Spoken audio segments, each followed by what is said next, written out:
খারুচ কোথাকার, ভাঙবে তবু মচকাবে না। মেঘকে পিড়পিড় করতে দেখে মিহির ভ্রু কুঁচকে বলল, তো বললি? মিহিরের প্রশ্ন শুনে মেঘ টানে টানে কার করিয়ে না সূচক মাথা নাড়ালো। মিহির ঠোঁট পাকিয়ে একটা হাসি দিয়ে সাইফার দিকে এগিয়ে গিয়ে ওর পাশে হাঁটু গেড়ে বসলো। তারপর নিজের হাতের আঙ্গুল দুটো দিয়ে সাইফার হাতের কবজি চেপে ধরে মেঘকে উদ্দেশ্য করে বলল, মেঘ, তুই তো আমাকে ওখানে মেয়েদের ডিজাইন দেখতে নিয়ে এসেছিলি, তাই না? তাহলে এখন এদিকে আয়, আমি দেখে বলছি তোর ডিজাইনটা সবচেয়ে বেশি ভালো হয়েছে নাকি সাইফার ডিজাইনটা সবচেয়ে বেশি ভালো হয়েছে। ও কি ভেবে মেয়েকে এখানে নিয়ে এসেছিল আর এখন কি হচ্ছে। মেঘকে চুপ করে দাঁড়িয়ে তাকে দেখে মিহির আবারও বলল, কি হলো, ওখানে অভাবে দাঁড়িয়ে আছিস কেন? এদিকে আয়। মেঘ চোরপূর্বক একটা হাসি দিয়ে ধীর পায়ে মিহিরের দিকে এগিয়ে গেল। এগিয়ে গিয়ে শুকনো মুখ করে মিহিরের পাশে হাঁটু গেড়ে বসে পড়লো। মিহির কিছু না বলে সাইফার দু হাত শক্ত করে চেপে ধরে মেঘের কাছে গিয়ে ওর হাতে সব মেহেদি কষে মেঘের লেহেঙ্গা লাগিয়ে দিল। মেহেদি লেগে মুহূর্তের মধ্যেই মেঘের সিলভার কালারের লেহেঙ্গাটা রং পাল্টে গেল। ঘটনার আশঙ্কাটা ওখানে উপস্থিতি সবাই হন্তদন্ত হয়ে গেল। ওরা কেউ ভাবতেও পারেনি মেঘের এমন একটা কাজ করবে। মেঘ চিল্লিয়ে বলল, এটা কি করলি ভাইয়া?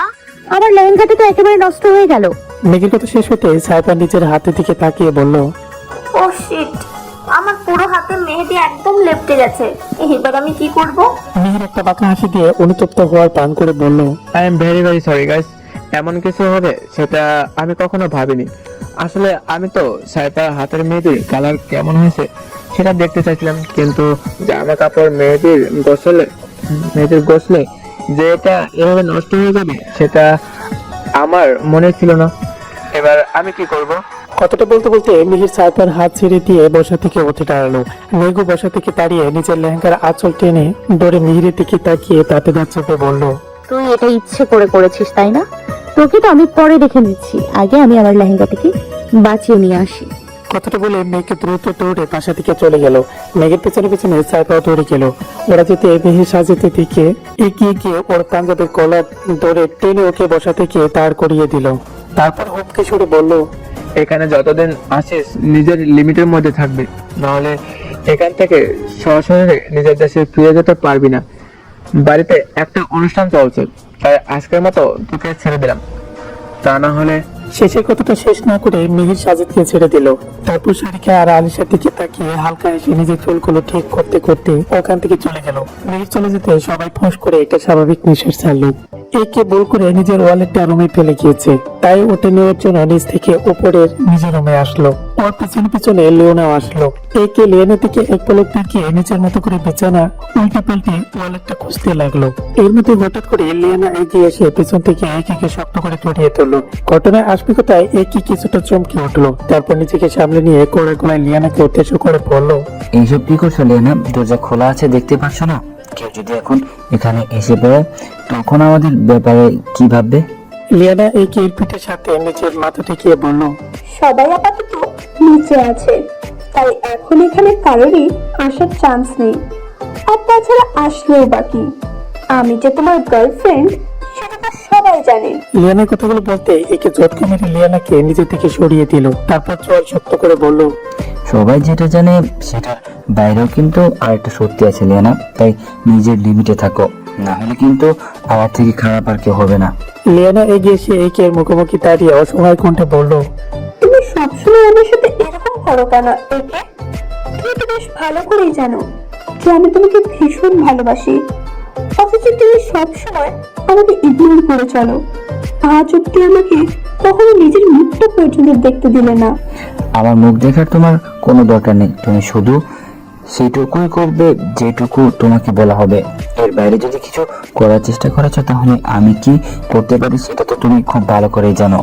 লিয়ানা এবার একে থেকে আরেকটু এগিয়ে গিয়ে বলল, আচ্ছা, তুমি যা বলবে আমি তোমার সব কথা শুনবো, যা করতে বলবে সেটাই করব। শুধু একটা বারের জন্য আমাকে তোমার চেহারাটা দেখতে দাও প্লিজ। কথাটা বলে লিয়ানা একের মাঝখান থেকে হাত বাড়াতে একে লিয়ানার হাত ধরে ফেললো। তারপর আগে কণ্ঠে বলল, ডোন্ট কেয়ার লিয়ানা। লিয়ানা এক চটকায় নিজের হাত একের থেকে ছাড়িয়ে নিয়ে বলল, আজকে আমি তোমার চেহারা দেখেই ছাড়বো একে, তুমি চাইলেও আজকে আমাকে আটকাতে পারবে না। কথাটা বলে লিয়ানা একটানে একে এর মুখের মাছটা খুলে ফেললো। তারপর ঠোঁটে কোণে প্রশান্তির হাসি ঝুলিয়ে একের দিকে তাকালো, কিন্তু ও ঠোঁটে কোণে সেই প্রশান্তির হাসিটা বেশিক্ষণ টিকলো না। একে এর চেহারা থেকে চোখ যেতে লিয়ানা ভয়ে দু কদম পিছিয়ে গেল। তারপর ভয়ার্থ কণ্ঠে বলল, তুমি এখানে কিভাবে আসলে? তুমি এখানে বেঁচে আছো কিভাবে? একে শয়তান একটা হাসি দিয়ে নিজের কোমরে গুজে রাখা হাড়িটা পাল্টা টেনে বের করে লিয়ানা থেকে যেতে যেতে বলল, ভেবেছিলাম তোকে আর কয়েকটা দিন বাঁচিয়ে রাখবো, কিন্তু তুই যেটা হতে দিলি না, অতিরিক্ত পাকনামি করতে গিয়ে নিজের বিপদ নিজেই ডেকে নিয়ে আসলি। এইবার মরার জন্য প্রস্তুত হ। কথাটা বলে একে ওর হাতে থাকা রিভলভারটা দিয়ে লিয়ানার পেটে পর দুটিগুলি শুট করে দিল। শুট করার সাথে সাথে লিয়ানা দপ করে পাটিতে পড়ে গেল। আর পাশ থেকে কারা চিৎকারের শব্দ শুনে একে গাড় ঘুরিয়ে দরজার দিকে তাকালো। দরজার দিকে তাকাতে একের হাত থেকে রিভলভারটা টস করে মাটিতে পড়ে গেল, কারণ দরজার সামনে মেঘ দাঁড়িয়ে আছে। ও হাত দিয়ে নিজের মুখ চেপে ধরে ব্যর্থ দৃষ্টিতে একের দিকে তাকিয়ে আছে। পিট পিট করে চোখ খুলে নিজেকে একটা চেয়ারের সাথে বাঁধা অবস্থায় আবিষ্কার করলো মেঘ। ও চোখের সামনে ভেসে উঠলো কিছুক্ষণ আগের মুহূর্তে ঘটে যাওয়ার দৃশ্য। মেঘ নিজের রুম থেকে ফ্রেশ হয়ে ড্রেস চেঞ্জ করে করিডোর দিয়ে নিচের দিকে যাচ্ছিল। একে এর রুমের দরজা খোলা থাকায় হঠাৎ করে মেঘের দৃষ্টি একে আর লিয়ানা থেকে পড়ে। ওরা দুজন কিছুক্ষণ একটা নিয়ে দস্তাদস্তি করতে দেখি। মেঘ কৌতূহলবশত এগিয়ে এসে একে এর রুমের দরজার সামনে দাঁড়ায়। আর সেই মুহূর্তে লিয়ানা টান দিয়ে একের মুখ থেকে মাস্কটা খুলে ফেলে। আর মাস্কে পড়ে থাকা ব্যক্তিটার চেহারা দেখে মেঘ পুরোপুরি হন্তদন্ত হয়ে যায়। সেই মুহূর্তে কিছুক্ষণের জন্য মেঘ স্তব্ধ হয়ে গিয়েছিল। ওর চারপাশে কি হচ্ছিল সেদিকে ওর বিন্দু মাত্র খেয়াল ছিল না। মেঘে যখন হোশ আসলো তখন ও দেখতে পেল লিয়ানা রক্তাক্ত নিস্তেজ শরীরটা ফ্লোরে পড়ে আছে, আর পুরো ফ্লোরে লাল পয়ন ধারণ করেছে। চারপাশে এত রক্ত দেখে মেঘ নিজেও আর সোজা হয়ে দাঁড়িয়ে থাকতে পারলো না। সেন্সলেস হয়ে ঠাস করে মাটিতে পড়ে গেল। মেঘ স্ট্যাচু হয়ে চেয়ারের উপর বসে আছে, ওর দৃষ্টি ফ্লোরের দিকে নিবন্ধন। ওর চোখ থেকে টপ টপ করে কাল্প করিয়ে পানি পড়ছে। আপাতত ও কোথায় আছে, কিভাবে আছে সেদিকে ওর একটু খেয়াল নেই। এই মুহূর্তে ও অন্য হিসাব মেলাতে ব্যস্ত। মেঘ হুট করে নিজের চোখ জোড়া বন্ধ করে বের করে নিজেকে নিজে প্রশ্ন করলো, একে নামের মালিক কি আহান খান, নাকি আমি যা দেখেছি সবকিছু আমার চোখের ভুল ছিল? মেঘের নিজেকে নিজের কোনো প্রশ্নের প্রতি উত্তরের সামনে থাকা কেউ জবাব দিয়ে বলে উঠলো, তুমি যা দেখেছো সেসব একদমই তোমার চোখের ভুল ছিল না। একে এবং আহান খান একজন ব্যক্তি। সামনের ব্যক্তিটি কথা শুনে মেঘ চট করে চোখ খুলে সামনে তাকালো। সামনে থেকে ওর চোখ চোরা সামনে থাকা ব্যক্তিটির উপর আটকে পড়লো। মেঘের থেকে কিছুটা দূরে দাঁড়িয়ে আছে আহানের পরনে এখনো সেই মেহেন্দি অনুষ্ঠানে পড়া ড্রেস। মেঘ পলক্ষহীন দৃষ্টিতে আহানের দিকে তাকিয়ে আছে, কিন্তু ওর চোখ থেকে অনবরত পানি পড়ছে। আহান হালকা এসে মেঘের কাছে এগিয়ে এসে একটু চেয়ার টেনে ওর সামনে বসে পড়লো। তারপর কিঞ্চিত প্রকুশকে মেঘকে উদ্দেশ্য করে বলল, কি হলো, এভাবে কান্নাকাটি করে নাকের পানি চোখের পানি এক করে ফেলেছো কেন? আমি তো এখনো পর্যন্ত তোমাকে কিছুই বলিনি। মেঘ অসহায় দৃষ্টিতে আহানের দিকে তাকিয়ে কান্নারত কণ্ঠে বলল, তুমি এতদিন কোথায় ছিল আহান? জানো তুমি সেদিন আমাকে রেখে চলে যাওয়ার পর আমার সাথে কি হয়েছিল? কয়েকটা ছেলে আমাকে। মেঘের কথার মধ্যে আহান ওকে থামিয়ে দিয়ে বের কণ্ঠে বলল, তোমার সাথে সেদিন কি হয়েছিল সেসব জেনে আমার কোনো লাভ নেই মেঘ, আর আমার এসবে কোনো ইন্টারেস্টও নেই। আমি তোমার বাবার থেকে রিভেঞ্জ নিতে চেয়েছিলাম, তাই তোমাকে বিয়ে করে আমি আমার রিভেঞ্জ নিয়েছি। আর তারপর আমার গার্লফ্রেন্ডকে নিয়ে আমি থাইল্যান্ড চলে গেছি। ভেবেছিলাম আর কখনো এদেশে ফিরবো না, কিন্তু আমার টাকা পয়সা, বিজনেস, সম্পত্তি এগুলো তো আর আমি অন্যদের ভোগ করতে দিতে পারি না, তাই না? সেই জন্য নিজের জিনিস নিজেকে বুঝে নিতে আমাকে আবার এখানে ফিরে আসতেই হলো। আহানের কথা শুনে মেঘ বেশ পরিচিত দৃষ্টিতে ওর দিকে তাকালো। মেঘ কখনো ভাবতেও পারেনি আহানের মুখে ওকে এসব কথা শুনতে হবে। 2 বছর আগে মেঘের ফোনে যখন আহানের জাস্ট মেসেজ গুলো এসেছিল, তখন থেকে ক্ষণিকের জন্য ভেঙে পড়েছিল ঠিকই, কিন্তু ও সবসময় মনে মনে এটা বিশ্বাস করতো যে আহান এই মেসেজটি নিজের ইচ্ছেতে দেয়নি, কারো কোথায় বাধ্য হয়ে দিয়েছে। মেঘ ভেবেছিল আহান একদিন ফিরে এসে ওকে সব সত্যিটা ক্লিয়ার করে বলবে, ওকে আবার আপন করে নেবে। কিন্তু আহানের মুখ থেকে এসব কথা শোনার পর মেঘের সব আশা ভরসা ভেঙে চোরমার তছনছ হয়ে গেছে। মেঘকে এভাবে তাকিয়ে থাকতে দেখে আহান ভ্রু নাচিয়ে বলল, এভাবে আমার দিকে তাকিয়ে আছো কেন মেঘ? তোমার তো এত শক্ট হওয়ার কথা না। আমি তো তোমাকে সেদিনই মেসেজ দিয়ে সবটা জানিয়ে দিয়েছিলাম। মেঘ আহানের দিকে অপলক দৃষ্টিতে তাকিয়ে স্নান হাসলো। তারপর ভাঙ্গা কণ্ঠে বলল, তখন ফোনের মেসেজগুলো দেখে বিশ্বাস করতে পারিনি যে তুমি আমাকে এই কথাগুলো বলতে পারো। আমি ভেবেছিলাম তুমি হয়তো কারোর কথায় বাধ্য হয়ে আমাকে এই মেসেজগুলো করেছিলে, কিন্তু আজকে তোমার বুক থেকে সবটা শুনলাম তো, তাই একটু শক্ট হয়ে গেছি আর কি। তবে যাই হোক, আজকে আমার 2 বছরের সমস্ত অপেক্ষার অবসান ঘটলো। মেঘ কথাটা বলার সাথে সাথে আহান হু হু করে হেসে দিল। মেঘ শুধু নির্জীব হয়ে আহানের হাসি মুখটার দিকে তাকিয়ে রইল। আহান কোলের মধ্যে নিজের হাসি থামিয়ে বলল, হোয়াট ইজ দিস মেক? আমি যে কথাগুলো মেসেজ স্পষ্টভাবে তোমাকে জানিয়ে দিয়েছি, সেই কথাগুলো তুমি আমার মুখ থেকে শোনার জন্য 2 বছর ধরে ওয়েট করেছো? Like seriously? তার মানে আমি যদি এখনো ফিরে না আসতাম তাহলে তুমি এখনো আমার জন্য অপেক্ষা করতে? মেঘ ঠোঁটে কোনো হাসি রেখেই বলল। হ্যাঁ হয়তো। আহান কপাল কুঁচকে বলল, ও শাট আপ মেক, তুমি যথেষ্ট ম্যাচিউর একটা মেয়ে।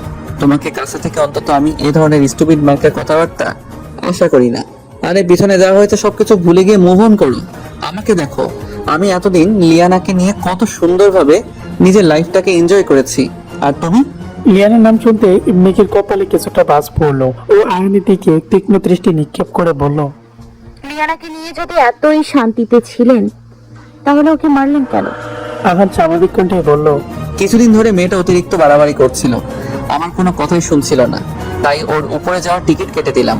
মেঘ হতভম্বিত দৃষ্টিতে আহানের দিকে তাকিয়ে বলল, শুধুমাত্র আপনার কথা শুনছিল না বলে আপনি একটা মানুষকে এভাবে জানে মেরে দিলেন?